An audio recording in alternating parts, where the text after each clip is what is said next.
Kaya mga idol, 300 ito, ibababa namin ang transmission ito. Alang may cambio.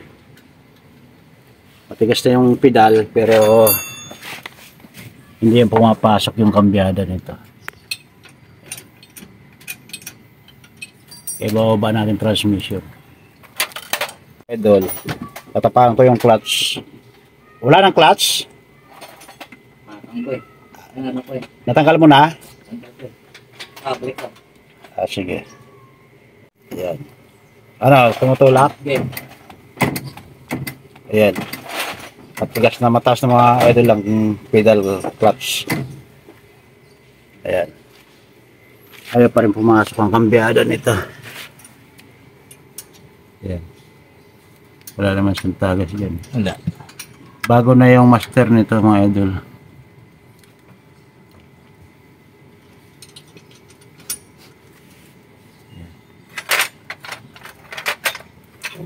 Yung mga idol, kapanda rin natin siya. Ayan.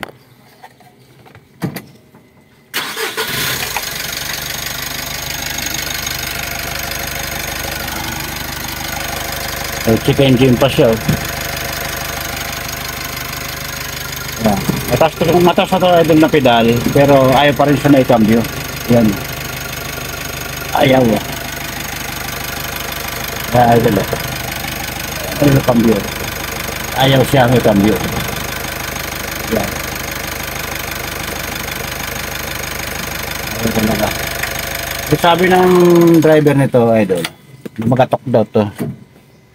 Maaring nabali yung fork o bumigay yung clutch. Kaya bababa namin transmission. Kaya mga idol, bababa namin yung propeller. Yan lang mga idol, babaklasin nyo lang propeller. Yan, tapos yan. Yung lahat ng tornilyo sa may transmission bill housing yan. Tapos kabila, yan babaklasin lang mga idol. Ay, cross member na yan. Ayun.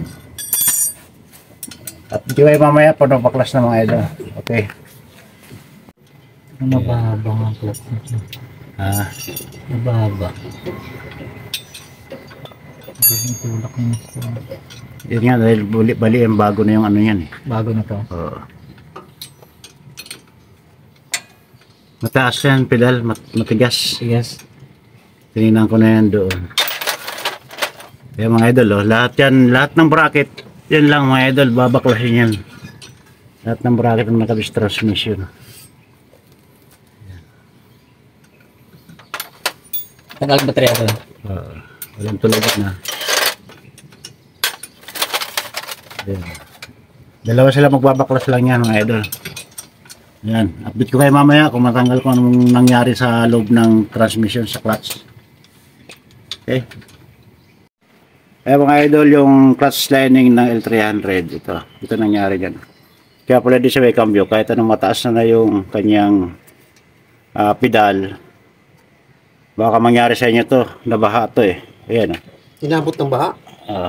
Ayaw matanggal to. Tumikit eh. Tanggalin mo, sikwatin mo na yung screw. Pinasukan pala ng tubig. Natulog matuklap kung ano. Ayan mga idol. Grabe kapit. Stuck up ka. Bakit dumikit siya? Pupukin mo dyan. Malawang. Bakit na nang nalusong? Tapos na in-stock. Nalusong siya tapos stock. Ayan mga idol. Ano mo? Nako. Dikit na dikit. Yun, ay putsa. Durog na. Wala na, kinain ng idol. Dumikit na stock.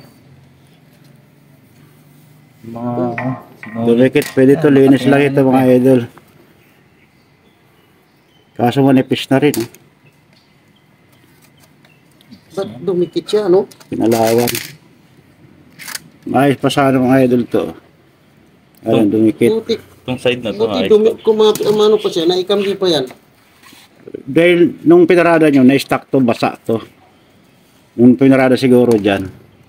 Ay, oo. Ayan. Nung pagkasira, nasira siya. Dumikit na siya. Palitan na natin to. Wala na eh. Nipis na rin. Manipis na. Kaya mga idol, kaya pala di may kambyo. Dahil siguro nalusong sa baha to, Na-stack na siya. na-stack na. Dumikit. Kaya hindi na may kambyo. Kung napakataas na ng pedal, hindi na siya may kambyo. Siyempre, pag galing sa baha, ayan, tulad nito, dumikit to. Kaya kahit anong kambyo mo, hindi siya makakambyo dahil nga hindi siya nagre-release hindi siya nagre-release dito sa pressure plate. Yan. Ngayon, kung hindi siya dumikit, okay pa sana to. Kaya lang, dumikit na, magpapalit na tayo ng bago nito mga idol dahil manipis na rin para hindi sayang trabaho. Para isahan. Okay. Yan. Update ko kayo pag may bago na. Ayan mga idol, ito na yung mga bago ng clutch. Yung plate, pressure plate, ito na. Release bearing. Yung clutch lining. Ito yung luma mga idol. Ayan. Yung check engine pala mga idol, ito papalitan ko na rin yung fuel filter niya kasi yun na-diagnose ko sa ano, hindi ko na pinakita sa video yung pag-scan ko. Ito pinakita sa scanner. Ayan. Kakabit na namin ito mga idol. Hindi ko na sa inyo papakita yung pag-salpak dahil ordinary na lang yan. Sinir ko lang mga idol itong trabaho namin.